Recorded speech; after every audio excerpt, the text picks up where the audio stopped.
مفتی شعیب اللہ خان صاحب کے بیانات کے لیے مفتی صاحب کے آفیشیل چینل کو سبسکرائب کریں اور زیادہ سے زیادہ شیئر کریں۔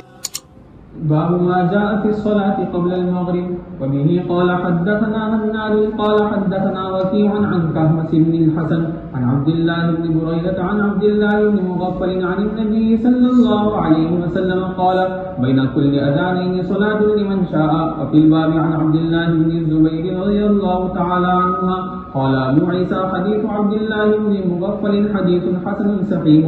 فقد اختلف أصحاب النبي صلى الله عليه وسلم في الصلاة قبل المغرب فلم ير بعضهم الصلاة قبل المغرب. وقد روي عن غير واحد من أصحاب النبي صلى الله عليه وسلم أنهم كانوا يصلون قبل صلاة المغرب ركعتين بين الأذان والإقامة. فقال أحمد وإسحاق إن صلاهما فحسن وهذا عندهما على الاستحباب. باب ما جاء فی الصلاة قبل المغرب، مغرب کی نماز سے پہلے بھی کوئی نماز ہے یا نہیں، یہ باب کا حاصل ہے۔ مغرب سے پہلے یعنی مغرب کی نماز سے پہلے، مغرب ہونے سے پہلے کا مسئلہ نہیں ہے یہ تو ہے مغرب ہونے سے پہلے، وہ تو عصر کا وقت ہے۔ یہاں مراد ہے مغرب کی نماز سے پہلے، غروب آفتاب کے بعد۔ آفتاب غروب ہو گیا لیکن ابھی نماز مغرب ہوئی نہیں، اس سے پہلے 2 رکعت پڑھنا یہ سنت ہے یا نہیں ہے، یہ مسئلہ ہے جو اس باب کے اندر زیر تحقیق۔ اس سلسلے میں امام ترمذی نے حدیث بیان کی حضرت عبداللہ بن مغفل رضی اللہ تعالی عنہ سے۔ انہوں نے نبی اکرم صلی اللہ علیہ وسلم سے روایت کیا کہ آپ نے فرمایا بین کل اذانین صلاۃ لمن یشاء یا لمن شاء، بین کل اذانین صلاۃ، ہر 2 اذانوں کے درمیان نماز ہے، اگر چاہو تو، یا اس کے لیے جو چاہے 2 رکعت نماز پڑھ سکتا ہے ہر 2 اذانوں کے درمیان۔ 2 اذانیں کیا؟ ایک اذان اور ایک اقامت۔ اقامت کو بھی اذان کہہ دیا گیا ہے، جیسے شمسین قمرین کہہ دیا کرتے ہیں، حالانکہ سورج ایک ہے چاند ایک ہے۔ قمرین کا مطلب ہے چاند و سورج، شمسین کا مطلب بھی ہے سورج و چاند، لیکن دونوں کو ملا کے یوں بول دیتے۔ اسی طرح والدین کا ترجمہ ہے 2 والد کسی کے نہیں ہوتے، ایک والدہ ایک والد، دونوں کو ملا کے والدین کہہ دیا جاتا ہے، یہ تغلیباً۔ اسی طریقے پر یہاں پر اذانین کہا گیا، ایک اذان ہے اور دوسری اقامت۔ اذان اور اقامت کے درمیان ہر 2 اذان یعنی ہر اقامت اور ہر اذان کے درمیان نماز ہے، یہ اللہ کے نبی علیہ الصلوۃ والسلام نے ارشاد فرمایا۔ اس سے استدلال کرتے ہوئے امام شافعی رحمہ اللہ کہتے ہیں کہ مغرب سے پہلے بھی 2 رکعتیں مستحب ہے۔ امام احمد بن حنبل کا بھی ایک قول یہی ہے کہ مستحب ہے، اور ان دونوں حضرات سے ایک روایت صرف جواز کی بھی ہے، یعنی پڑھ لے تو جائز ہے۔ دوسرا قول مستحب ہونے کا ہے، اور زیادہ تر علماء نے شوافع میں سے اور علماء حنابلہ میں سے اسی کو ترجیح دی ہے، اور عمل بھی ان کا اسی پر ہے کہ امام احمد کے احباب اور امام شافعی رحمۃ اللہ علیہ کے مقلدین اس کو اہمیت کے ساتھ پڑھتے ہیں۔ آپ نے بعض شوافع کی مسجدوں میں کبھی جانا ہوا ہے تو دیکھا ہوگا کہ وہاں پر باقاعدہ نماز ہوتی ہے 2 رکعت، یعنی مغرب کی اذان ہونے کے بعد سب کے سب لوگ، بلکہ اکثر لوگ پڑھا کرتے ہیں۔ مکہ مکرمہ میں، مدینہ منورہ میں بھی یہی معمول ہے، وہاں بھی اذان کے بعد 2 رکعتیں ہوتی ہیں، لوگ پڑھتے ہیں، پھر اس کے بعد اقامت ہوتی ہے اور نماز ہوتی ہے۔ لیکن اتنا مختصر وقفہ دیتے ہیں کہ میں نے جو ہے وہاں دیکھا ہے، کوشش بھی کی ہے کہ 2 رکعتیں پوری ہو جائیں، لیکن کبھی 2 رکعتیں پوری کرنے کا موقع نہیں ملا. ابھی کھڑے ہو کر 1 رکعت 1.5 رکعت ہوئی، اتنے میں اقامت ہو گئی، وہ بھی مختصر، بہت لمبی چوڑی نہیں، قل واللہ احد اور اس طرح کی کوئی سورت پڑھ کر جلدی سے جلدی نمٹانے کی کوشش کی ہے، لیکن پھر بھی ناکامی ہوئی. اور اکثر ایسا ہوا کہ ابھی پڑھ ہی رہے ہیں یا رکوع میں ہیں یا ابھی سجدے میں ہیں اور وہاں اقامت ہو جاتی ہے. اتنا وقت نہیں دیتے کہ مختصر سے مختصر وقت میں بھی نماز ادا کی جائے، لیکن بہرحال لوگ پڑھتے ہیں اور اس کے بعد وہاں پر اذان اقامت کی جاتی ہے. امام شافعی اور امام احمد بن حنبل کی دلیل،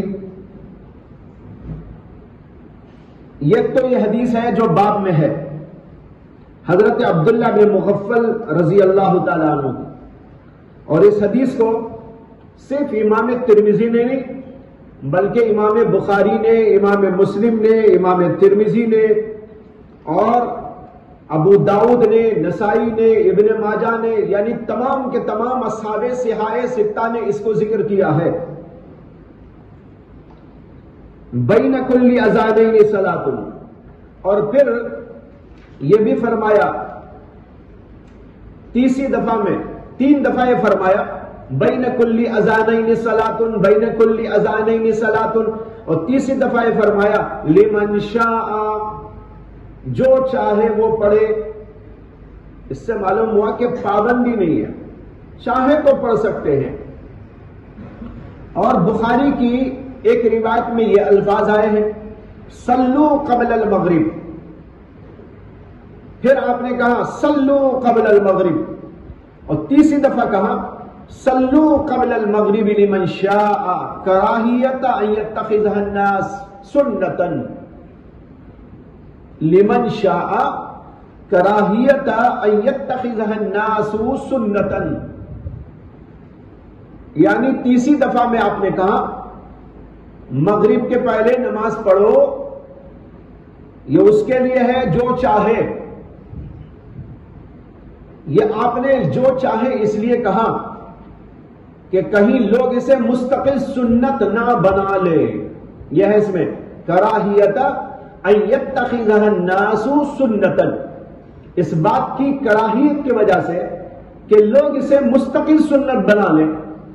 اسی آپ نے تیسری دفعہ یہ بھی کہا لمن شاء، جو چاہے پڑھے، سب کے لیے کوئی ضروری نہیں، ہمیشہ ضروری نہیں.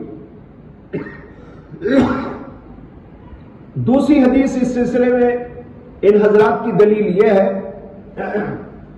کہ امام بخاری نے اور امام مسلم نے حضرت انس بن مالک سے روایت کیا.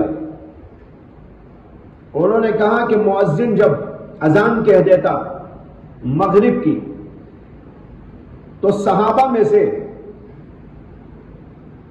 بہت سارے لوگ یبتدرون السواریہ، ستونوں کی طرف لپکتے تھے. یبتدرون السواریہ، ساریہ کی جمع ہے یہ، ساریہ کے معنی آتے ہیں ستون، ستونوں کی طرف دوڑتے تھے. فَيَرْكَعُونَ رَكَعَتَيْنِ، اور ستونوں کے پاس 2 رکعتیں پڑھتے تھے. حَتَّى إِنَّ الرَّجُلَ الْغَرِيبَ لَيَدْخُلُ الْمَسْجِدَ فَيَحْسَبُ أَنَّ الصَّلَاةَ قَدْ صُلِّيَتْ. یہ منظر ایسا ہوتا تھا کہ اگر کوئی اجنبی آدمی مسجد میں داخل ہوتا تو یہ گمان کرتا کہ شاید نماز ہو چکی ہے. یعنی سارے لوگ سنتیں پڑھنے میں مشغول ہوتے تھے مغرب کی اذان کے بعد. یہ منظر ایسا ہوتا کہ اب نیا آدمی کوئی مسجد میں داخل ہوتا تو سمجھتا نماز ہو گئی. کیوں سمجھتا تھا؟ کہتے من کثرت من یصلیھا، من کثرت من یصلیھما، ان 2 رکعتوں کو پڑھنے والوں کی کثرت کو دیکھ کر اتنے لوگ پڑھ رہے ہیں تو شاید نماز ہو کے سنتیں ادا ہو رہی ہیں، یہ خیال کر لیتا.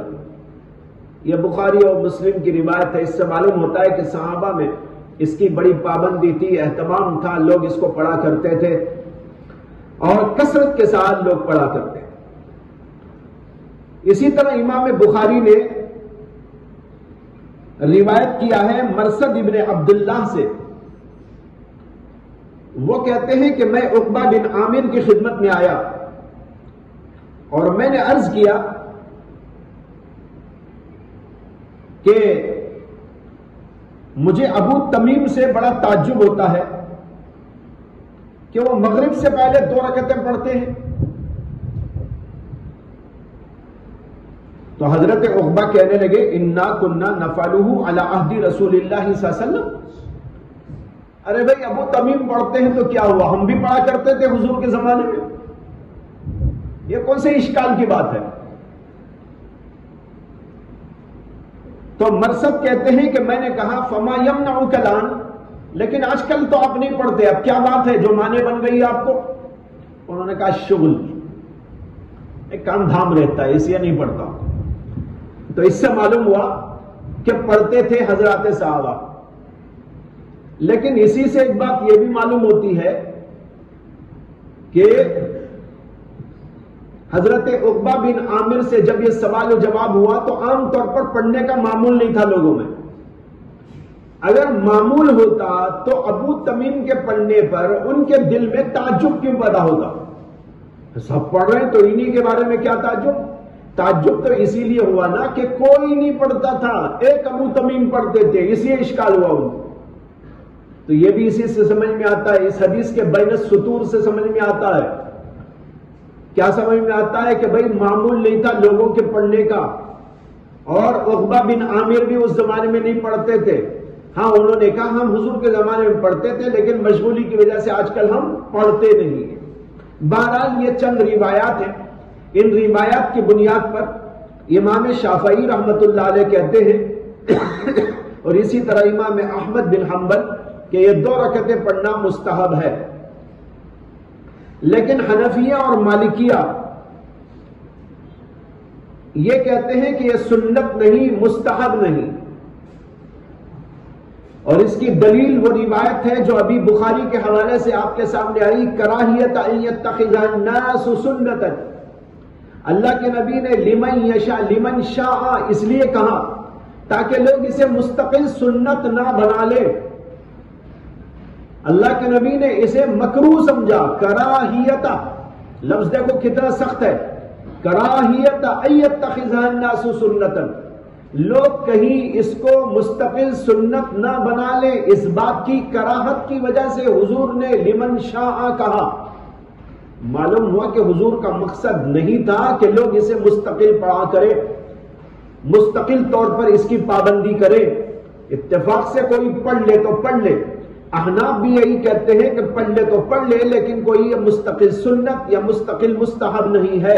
اگر یہ مستقل طور پر مستحب ہوتا تو اللہ کے نبی علیہ الصلوۃ والسلام کی حدیث کے اندر یہ بات آنے کا کوئی مطلب نہ تھا. دوسری بات علماء احناف یہ کہتے ہیں کہ یہ اور نمازوں میں تو ٹھیک ہے، بین کلی اذانین صلاۃ، ہر نماز کے درمیان، ہر 2 اذانوں کے درمیان نماز ہے. لیکن ایک روایت کے اندر مغرب کا استثناء بھی ہے، مغرب کا استثناء بھی وارد ہوا ہے. چنانچہ بیہقی میں اور دار قطنی میں اسی حدیث میں یوں آیا بین کل اذانین صلاۃ ما خلا المغرب، ما خلا المغرب. ما خلا کے معنی ہوئے سوائے مغرب کے. تو ہر 2 اذانوں کے درمیان نماز ہے مگر مغرب میں نہیں. لیکن یہ روایت صحیح نہیں ہے، اس لیے کہ اس کا ایک راوی حیان بن عبید اللہ ہے، جس کے بارے میں ابن الجوزی نے لکھا ہے کہ یہ ایسا راوی ہے جس کو امام فلاس نے کذاب کہا ہے، اور اسی لیے امام ابن الجوزی نے اس روایت کو موضوعات تک میں داخل کر دیا، من گھڑت روایات. لیکن ہمارے نزدیک یہ من گھڑت تو نہیں ہے، موضوع تو نہیں ہے. ابن الجوزی بڑے متشدد واقع ہوئے تھے روایات کی جانچ پڑتال میں، اور میں نے پہلے بھی بتایا ہے کہ بخاری کی بھی ایک روایت کو انہوں نے موضوعات میں داخل کیا ہے.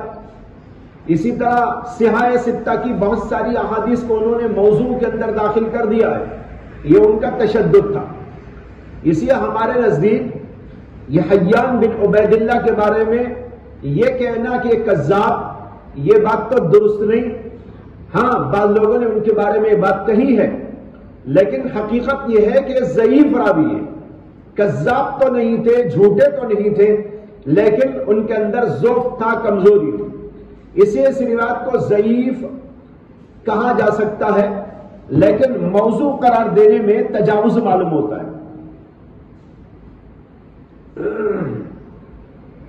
البتہ یہاں ایک اور بات کہی ہے امام بیہقی نے جو قابل غور ہے۔ امام بیہقی نے ایک بات یہ کہی کہ حیان نے اس کی سند اور متن دونوں میں خطا کی، کیونکہ سند میں یوں تھا ان عبداللہ ابن بریدہ عن ابیہ،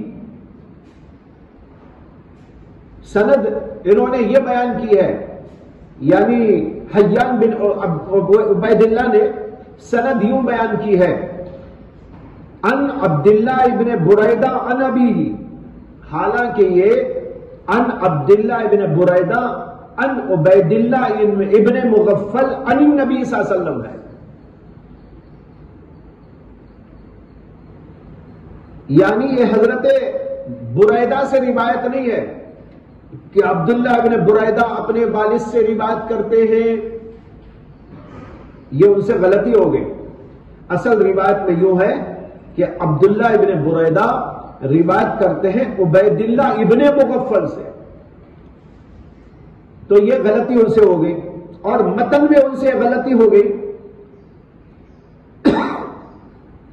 کہ متن میں ما خلل مغرب انہوں نے کہا، حالانکہ روایت میں یوں تھا بین کل اذانین صلاۃ وقال فی الثالثۃ لمن شاء، جیسے کہ بخاری میں بھی آپ نے یہی پڑھا اور ترمذی کے اندر بھی یہی موجود ہے، روایت اصل میں یہ ہوتی، یہ ما خلل مغرب ایسا نہیں ہے، یہ غلطی ہے ان سے۔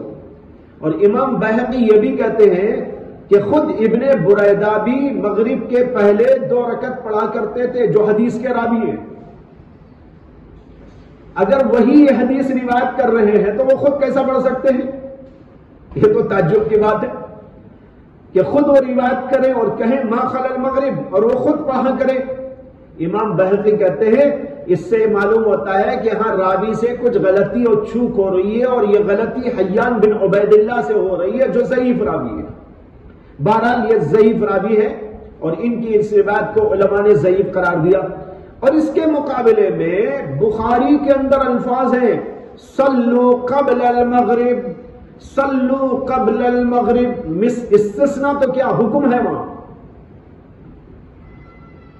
تو یہ روایت کیسے درست ہو سکتی ہے ما خلل المغرب، جبکہ بخاری کی صحیح ترین روایت میں صلو قبل المغرب آیا، اور اخیر میں کہا تیسری دفعہ میں لمن شاء کراہیت ان یتخذ الناس سنتا، یہ راوی بول رہے ہیں، صحابی بول رہے ہیں کراہیت ان یتخذ الناس سنتا، حضور نے تیسری دفعہ میں لمن شاء اس لیے کہا تاکہ لوگ کہیں اسے مستقل سنت نہ بنا لے، اس بات کی کراہت کی وجہ سے حضور نے یہ بات ارشاد فرمائی۔ تو اس سے اتنی بات تو سمجھ میں آ گئی کہ ما خلل مغرب کا استثناء صحیح نہیں ہے۔ اگر ما خلل مغرب ہوتا تو یہاں صلو قبل المغرب آنے کا تو سوال ہی نہیں پیدا ہوتا، اور بخاری کی روایت تو صحیح ترین روایت ہے، اس کے مقابلے میں یہ ضعیف ترین روایت ہے، دونوں کا کوئی جوڑ نہیں ہے۔ اس لیے بہرحال یہ روایت علماء احناف نے جو پیش کی ہے وہ قابل قبول نہیں۔ دوسری بات، علماء احناف یہ کہتے ہیں کہ امام ابو داؤد نے حضرت طاؤس سے نقل کیا ہے کہ ابن عمر رضی اللہ تعالی عنہ سے سوال کیا گیا مغرب سے پہلے 2 رکعت پڑھنے کے بارے میں، تو انہوں نے کہا ما رأیت احدا علی عہد رسول اللہ صلی اللہ علیہ وسلم یصلیہما ورخص فی الرکعتین بعد العصر، ابن عمر سے جب 2 رکعتوں کے بارے میں پوچھا گیا مغرب سے پہلے تو انہوں نے کہا میں نے تو حضور کے زمانے میں کسی کو یہ پڑھتا ہوا نہیں دیکھا. یہ ابن عمر بول رہے ہیں. یہ روایت ابو داؤد نے نقل کی اور اس کے اوپر وہ سکوت اختیار کر گئے. اور اسی طرح امام منذری نے مختصر ابو داؤد کے اندر اس کو روایت کیا اور انہوں نے بھی اس کے اوپر سکوت کیا. اور میں پہلے بتا چکا ہوں کہ ابو داؤد کسی حدیث کو روایت کرنے کے بعد خاموش رہیں تو اس کا مطلب ہوتا ہے کہ وہ حدیث ان کے نزدیک صحیح ہے یا کم از کم حسن ہے, قابل احتجاج ہے. اور یہی بات بعین ہی امام منذری کے بارے میں بھی ہے. امام منذری جو بہت بڑے امام, بہت بڑے حدیث کے امام گزرے, انہوں نے بہت سی کتابیں لکھی ہیں. ان میں سے ایک کتاب یہ بھی ہے ان کی کہ ابو داؤد کا اختصار کیا ہے. اس ابو داؤد کے اختصار میں, اس کا نام ہے مختصر ابو داؤد, اس میں بھی انہوں نے اس روایت کو نقل کرنے کے بعد وہ خاموش گزر گئے. امام منذری بھی کسی حدیث کو روایت کرنے کے بعد خاموش رہ جائیں تو علماء کہتے ہیں کہ وہ اس بات کی دلیل ہے کہ ان کے نزدیک وہ روایت قابل اعتبار ہے. یہی بات ابن حجر عسقلانی کے بارے میں. ابن حجر عسقلانی اپنی کتاب فتح الباری میں اور بعض ان کی دیگر کتابیں ہیں, اس کے اندر انہوں نے کوئی روایت نقل کرنے کے بعد خاموشی اختیار کی تو سمجھنا چاہیے کہ وہ روایت ان کے نزدیک قابل اعتبار ہوتی ہے. لیکن اس میں بڑا ذرا چوکنا رہنا پڑتا ہے. بعض وقت ایسا ہوتا ہے کہ امام ابن حجر عسقلانی کسی روایت کو نقل کرتے ہیں اور وہاں کچھ نہیں بولتے, لیکن دوسری جگہ اسی کتاب میں کسی جگہ بول دیتے ہیں. اب آدمی کو پوری بات معلوم ہونا چاہیے کہ انہوں نے اس حدیث کے بارے میں کہیں کچھ کہا ہے کہ نہیں کہا. چنانچہ میرے سے ابھی اس سلسلے میں ایک ایسی ہی غلطی ہو گئی کہ میں ایک کتاب لکھ رہا تھا, اس کتاب کے اندر ایک حدیث درج کرنے کے بعد ابن حجر کے حوالے سے لکھا تھا کہ اس روایت کو امام ابن حجر نے فتح الباری میں نقل کیا ہے اور اس کے اوپر سکوت کیا ہے, اس لیے کہ جہاں سے میں نے نقل کیا تھا وہاں وہ کچھ نہیں بول رہے, خاموش گزر گئے. لیکن عجیب بات کہ اس کے ایک صفحے کے بعد وہی حدیث آئی ہے اور وہاں انہوں نے کلام کیا. جب وہاں نظر پڑی بعد میں تب پتا چلا کہ ہاں بھائی انہوں نے تو کلام کیا ہے. تو اس طرح بھی ہوتا ہے کہ جو ہے ایک جگہ وہ کلام کرتے ہیں, دوسری جگہ خاموش رہ جاتے ہیں. تو اس لیے ابن حجر کے کلام میں کہیں دیکھنا ہو تو سب جگہوں پر تلاش کر لینا چاہیے کہ یہ حدیث انہوں نے کہاں کہاں کس کس باب میں ذکر کی ہے, کلام کیا ہے کہ نہیں کیا ہے, ورنہ تو غلطی ہونے کا امکان ہے. تو میں یہ بول رہا تھا کہ بعض علماء ایسے ہیں, محدثین ایسے ہیں کہ حدیث کو روایت کرنے کے بعد خاموشی سے گزر جائے تو ان کی خاموشی اس بات کی دلیل ہوتی ہے کہ وہ حدیث ان کے نزدیک قابل اعتبار ہے. ان میں سے امام ابو داؤد اور امام منذری ہیں اور ان دونوں حضرات نے اس کے اوپر سکوت کیا ہے. اس سے معلوم ہوا کہ حضور کے زمانے میں کوئی شخص یہ 2 رکعتیں پڑھتا ہی نہیں تھا. اب پھر یہاں بڑی عجیب بات پیش آ گئی. ایک طرف حضرت انس کی روایت ہے جو بخاری کے حوالے سے پیش کر چکا ہوں, اس میں حضرت انس بن مالک کہتے ہیں کہ مغرب کی اذان ہوتے ہی حضرات صحابہ ستونوں کی طرف لپکتے تھے اور 2 رکعت پڑھتے تھے, اور اتنے زیادہ لوگ پڑھتے تھے کہ اگر کوئی اجنبی اس وقت داخل ہوتا تو سمجھتا کہ نماز ہو چکی ہے. یہ بخاری کی روایت. اور ابو داؤد میں اور دیگر کتابوں میں یہ روایت آئی ہے اور یہ بھی صحیح درجے کی روایت ہے کہ ابن عمر کہتے ہیں کہ میں نے حضور کے زمانے میں کسی کو مغرب سے پہلے 2 رکعت پڑھتے ہوئے نہیں دیکھا. حضرت انس کہتے ہیں اتنے لوگ پڑھتے تھے, اور یہ کہتے ہیں کہ میں نے تو کسی کو دیکھا ہی نہیں. یہ بہت عجیب و غریب قسم کی بات ہے. اس میں جو ہے تعارض معلوم ہو رہا ہے. حضرت انس کہتے ہیں بہت لوگ پڑھتے تھے, اور یہ کہتے ہیں کہ کوئی کسی کو میں نے دیکھا نہیں. ما رأیت احدا, کسی کو بھی میں نے نہیں دیکھا. علی عہد رسول اللہ صلی اللہ علیہ وسلم یصلیہما, بڑا سخت ترین تعارض ہے۔ اب بس اس کو محمول کیا جائے گا اس بات پر کہ ہر آدمی نے اپنے اپنے علم کے مطابق یہ بات کہی ہے، ہر آدمی نے اپنے اپنے علم کے مطابق یہ بات کہی ہے۔ حضرت انس نے بعض وقت یہ دیکھا تھا کہ لوگ پڑھتے ہیں، انہوں نے اس کو روایت کیا، اور حضرت عبداللہ ابن عمر سے جب پوچھا گیا انہوں نے کہا میں نے تو کسی کو نہیں دیکھا، یعنی انہوں نے دیکھا کہ وہاں لوگ نہیں پڑھتے ہیں، لیکن بسا اوقات پڑھتے بھی تھے، وہ جب پڑھتے تھے تو ان کو دیکھنے کا اتفاق نہیں ہوا۔ ایسا ہو سکتا ہے انہوں نے اپنے علم کے مطابق یہ بات کہی اور انہوں نے اپنے علم کے مطابق یہ بات کہی، لیکن دونوں روایتوں کو جوڑنے سے ایک بہت اہم ترین بات معلوم ہوتی ہے، وہ یہ ہے کہ حضرات صحابہ پڑھتے تو تھے لیکن کبھی کبھی پڑھتے تھے، ایسا ہمیشہ نہیں پڑھتے تھے، ورنہ تو حضرت عبداللہ بن عمر ہمیشہ پڑھنے والوں کو نہ دیکھ کر کیسے رہ جائیں گے؟ بھائی مسجد ایک ہے، چھوٹی سی مسجد ہے، حضور کا زمانہ ہے، وہ کہہ رہے ہیں پڑھتے تھے، یہ کہہ رہے ہیں کہ نہیں پڑھتے تھے، تو بہت تعجب کی بات ہے۔ اس کا دفعیہ یہی ہے اور یہی سمجھنا چاہیے، ہمیشہ پڑھنے کا معمول نہیں تھا۔ کبھی ایسا ہوتا ہوگا کہ اللہ کے نبی علیہ السلام کے تشریف لانے میں کچھ تاخیر ہو گئی، اللہ کے نبی مسجد میں نہیں تھے، ابھی آنے والے ہیں، انتظار میں، صحابہ نے سوچا کہ بھائی بیٹھنے کے بجائے چلو 2 رکعت پڑھ لیتے تھے۔ پڑھنے کی اجازت تو ہے، جیسے کہ اوپر حدیثوں میں آپ کو معلوم ہو گیا، قل صلوا قبل المغرب آپ نے کہا، لیکن یہ کوئی مستقل سنت نہیں، کوئی مستقل مستحب نہیں، جواز ہے، پڑھنے کا موقع ہو تو پڑھ لو، جو چاہے پڑھ لے، جو چاہے نہ پڑھے۔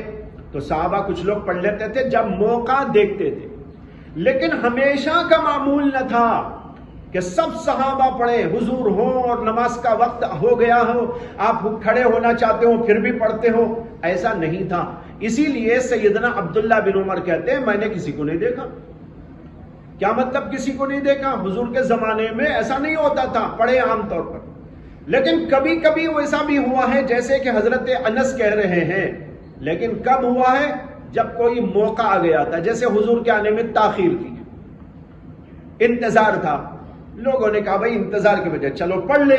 اس طریقے پر پڑھ لینے کا حضور اقدس صلی اللہ علیہ وسلم کے اس ارشاد کی وجہ سے صحابہ کے اندر کچھ کبھی کبھی ہوا ہے، اس لیے دونوں میں تعارض نہیں ہے۔ دو جواب میں نے آپ کو دیے۔ ایک جواب تو یہ دیا کہ اپنے اپنے علم کے مطابق انہوں نے یہ بات کہی، دوسرا جواب میں نے یہ دیا ہے کہ عام طور پر نہیں پڑھتے تھے صحابہ، اسی کو حضرت عبداللہ بن عمر نے کہا، کبھی کبھی کسی خاص موقع پر گنجائش ملنے کی وجہ سے صحابہ پڑھتے تھے، پڑھا ہوگا 10 بار 20 بار 25 بار، موقع کبھی ہو گیا حضور کے زمانے میں، یہ نہیں کہ بھائی روزانہ ہی پڑھتے ہوں۔ روزانہ اگر پڑھتے تھے تو ابن عمر کیسا یہ کہہ سکتے ہیں کہ ما رأیت احدا؟ سوچنے کی بات ہے نا، کیا حضرت عبداللہ بن عمر جھوٹ بول رہے ہیں؟ بھائی انہوں نے جو دیکھا وہ بول رہے ہیں کہ نہیں میں نے کسی کو نہیں دیکھا پڑھتے ہوئے، معلوم ہوا کہ نہیں پڑھا جاتا تھا، کبھی کبھی پڑھا بھی ہے موقعوں پر، خاص موقعوں پر، اس وقت میں ابن عمر موجود نہیں ہوں گے وہاں، ان کو وہ دیکھنے کا اتفاق نہیں ہوا ہوگا، اور اس وقت میں حضرت انس نے جو دیکھا اس کو انہوں نے بیان کر دیا، اس لیے یہ اپنے اپنے علم کے مطابق ہے، اور دوسرا یہ بھی ہے کہ معمولاً نہیں پڑھتے تھے، کبھی کبھی پڑھا کرتے تھے۔ یہ ہے روایات کی تحقیق اور اس سلسلے میں تفصیل۔